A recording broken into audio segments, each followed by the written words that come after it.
Hey guys, thanks for checking out another video with me here. So we are going to harvest some chaga today, or at least give it a try. Angel and I were out walking yesterday. We came across a hunk of chaga. Let's see if you can see it way up here, if I can get closer. Way up there in that birch tree. Okay, it's a black mass. You can see it. It's a mushroom. And they can be a little bit of a trick to get down when they're high like that. So just if you don't know, they always do grow in birch trees. Birch trees are easily identifiable because if you look at their bark peels just like paper. Okay, if it's not peelable, it's probably going to be a popple and not a birch. So let's go take a look at that popple and so you can see the difference. So here we are coming up on some popple trees. Okay, this is a popple. No paper. You aren't peeling this, okay? And you're gonna see mushrooms on popples. You're gonna see mushrooms on popples. That confuses everybody. They think the mushrooms on popples are chaga. Not chaga. Chaga is jet black, okay? It's a growth that comes out the side of a tree like this, or sometimes wraps around it.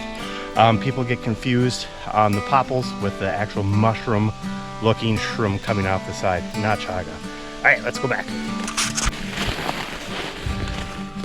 Yeah, so like I said, that thing is way up there. So I said when we saw it yesterday, I'm like, okay, let's get that down somehow. So back in the years of bow hunting, I used to do a lot of limb sawing and hanging stands. So I got a trick that I'll show you how to get these suckers down.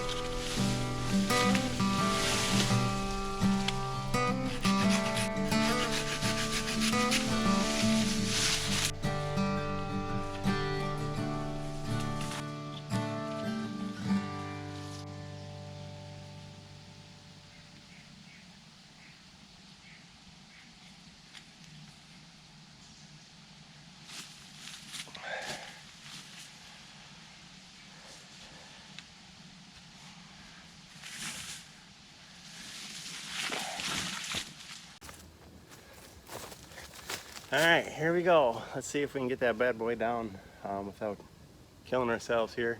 It's getting kind of warm out.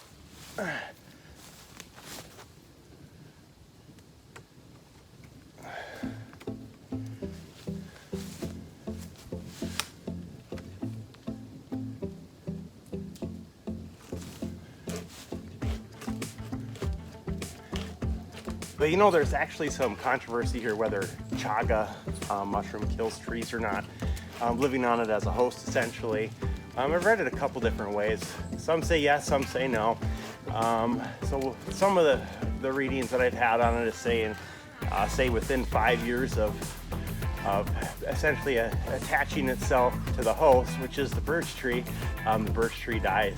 But then again, I've also seen some of these chaga mushrooms that are about twice the size of your head, and they say they're 20 years old. And they say once you remove the chaga, that it actually over time will regenerate and replace itself. So I don't know about it actually killing the birch tree. So we're gonna go ahead and get as much of this down as we can. There's actually like 3 different hunks here, and we'll break it open and take a look at the inside so we know we're harvesting the right thing here.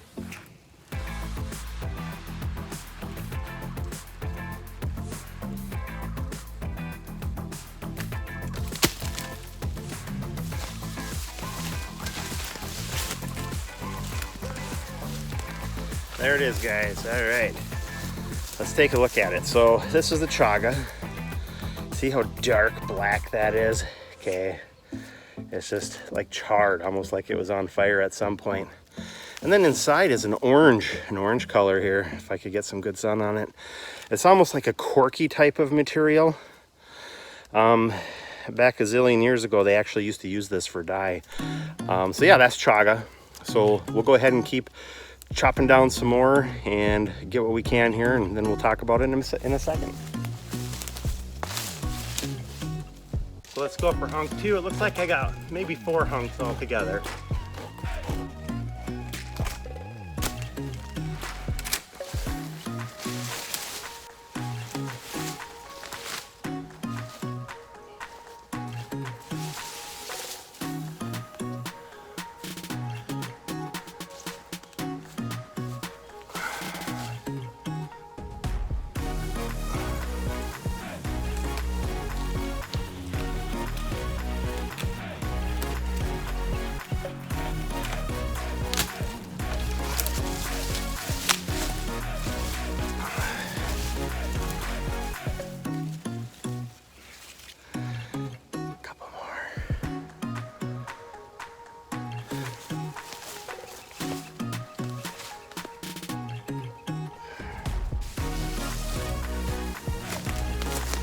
All right, that's it. So we got that last piece off.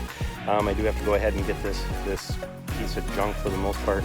Gerber saw off of here. The nice thing about this Gerber saw is it's super light, easily portable. This is really the only thing it's good for. They've really gone downhill here. This thing is a piece of crap and it's brand new. So I'm gonna go ahead and get this saw off of this stick, and this kind of reminds me of a story too. So in the state of Minnesota, we can cut down up to a 2-inch diameter tree like this, you know, for certain purposes. I mean, there's about 400,000 hunters that go in the woods here every year, so they're hanging stands and cutting shooting lanes and whatnot, so we can cut up to 2-inch without a hassle unless you're an idiot about it. But it reminds me of a story where me and a really good friend of mine, Frank, for years hunted at a bow hunting refuge up in northern Minnesota, middle of nowhere. I mean, we're talking like it's a 36 square mile refuge, so it's 6 miles by 6 miles by 6 miles by 6 miles and everything, you know, 36 square miles of bow hunting only. And in the middle of this is a little community of maybe 20 residents. Okay, we had rented a cabin within there. So my buddy, he would leave every morning and go for his hunt, come back late morning and leave again in the late afternoon and come back after dark. Well, we had been gone all week. We had come back on a Friday, got up there. We're like, all right, let's go do a sit real quick before it gets dark. So he went to head out to his stand. In order to get to his stand, I mean, we're in the middle of nowhere, and you know, we tried to make us, we had no trails going to our stand. So he would mark off into the distance. There's a big giant pine, old growth pine, probably 200 years old. And he could see the top of it. It stood out over everything else. And that's how he had marked to know to walk towards that giant tree. And that's how he'd get to his stand. So it was Friday. He was running to his stand, get there as fast as he could, and he lost the tree. Okay, he's like, where's my tree? I know it's somewhere in this general direction. Couldn't find it. So he finally headed up there. After going there so many times, he knew about where his stand was, got there, and here he came across the stump. Somebody had actually cut down this giant old growth, 200-ish year old pine tree, and he saw where it was drug. Okay, so he's like, oh, what the hell? I'm gonna follow this drag line. So he follows this drag line, and it goes right up to this guy's house, one of the people that lived right in the area.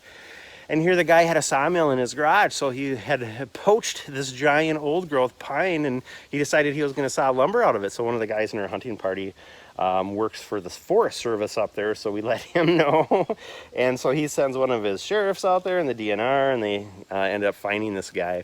So, and you won't believe how much a fine like that was. This old growth pine, really the fine only goes by board feet. It goes by raw logging value. So this guy got fined $200 for destroying that giant old growth pine. So yeah, I thought that was an interesting story, but I'm gonna go ahead and keep unwrapping this here, and we'll talk about that mushroom in just a second. So chaga, also called chaga, and so here's my harvest. Let me grab some of this. So not too bad, right? Okay, can you see that? All right, so we'll take that. So this stuff, commercially, if you were to go buy this in a gift shop or online or something, it goes for about $25 a pound dried. It's pretty dry the way it is, but you do need to actually finish drying it. So you'll see a lot of people process this in a high-speed blender or a meat grinder, or I was even kind of thinking, and Angel actually mentioned it about a coffee bean grinder, so maybe we'll try that. But it does need to dry. It does need to then steep in hot water, like a tea or something. That's what actually extracts the minerals and the components out of it. Some people actually make a tincture out of it, so you can again use your hot water, or even alcohol will extract those minerals and that resin. So yeah, so this is also, I found an interesting article too, that this was discovered in an alchemy book in Russia in 100 BC, so that's like 2,100 years ago. So it was used as far back as then, and it was actually used to climatize people. So if you're not familiar with climatizing, we're in north central Minnesota here. It's a cold climate, frigid climate. That's where this stuff grows. Okay, that's where you're going to find this, is in a cold climate on birch trees. So by climatizing, what that means is we slowly get climatized throughout the fall here. As we're outside, it starts getting colder and colder and colder. By the time January, February, March rolls around, it's 20, 30 below on a consistent basis, then you're like, it's okay, no big deal. And then once it hits 20 degrees outside, you're like, wow, heat wave, let's get out the shorts. We're going to put our t-shirts on. Okay, and that's why too, it's imperative, in these parts of the country that people they don't just throw their cats outside in the middle of the winter, just throw their dogs outside. They're not climatized. They'll actually freeze to death and die. But if they leave them outside, you see a stray cat in the alley or something, they've been outside in the fall, they're fine. They're climatized. Okay, so that's what it does. So that's what they say this chaga tea does, and that's what they do in Siberia. And over the last 2,200 or 2,100 years, is they fed this tea to people coming to that area, and it's helped them to adjust faster. So besides that, it also, one of the major components of this is an antioxidant. Also, I thought it was interesting, is for tumors, okay? So it helps reduce the size of tumors. So this is actually a proven fact, and more studies are coming out of Poland right now that they are using this to treat cancer patients, whether it's breast cancer or stomach cancer or lung cancer. It actually helps to shrink those tumors. So that's great.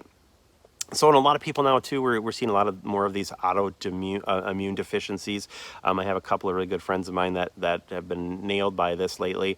So it's supposed to be the number one way to treat that autoimmune deficiencies as far as natural medicinal remedies go. So this is the number one mushroom to treat that. Okay, so I'm gonna have to give a couple hunks of this to my friends, have them start taking it and see if they notice any change. The other thing too, the big draw to me is this is also great for, it helps with high blood pressure, to help reduce the risk of heart attacks, help reduce the risk of strokes. So it's it helps with that circulatory part of our body, which I always try and keep up, whether I'm running or walking or hiking or whatever I'm doing. So it helps there as well. So another interesting way too that this stuff can be consumed is my mother-in-law for years has actually made this in a crock pot. Okay, so you stew this throughout the day. Again, it's like a tea. She just hunks this stuff up, throws it in the crock pot, lets it brew, drinks it that way, and then you can re-crock pot it again. So that's another great way to consume this. We're always in the woods trying to find stuff to do, seeing what's going on out there. We have fall coming right now, so everybody's gearing up for fall. We're actually, just a heads up too, we are moving. Okay, so most of these videos that you have seen so far and that we're always doing take place about 3 to 4 hours north of where we live. That's what we do on the weekends. We're moving up there. So it gives us an opportunity to be right in the muck of things, and not have to spend half of our time driving in the evenings. So again, hit subscribe, follow us on Facebook. We have FlatlandersGo on our Facebook page. We're throwing up pictures there throughout the week, and we'll see you on the next one.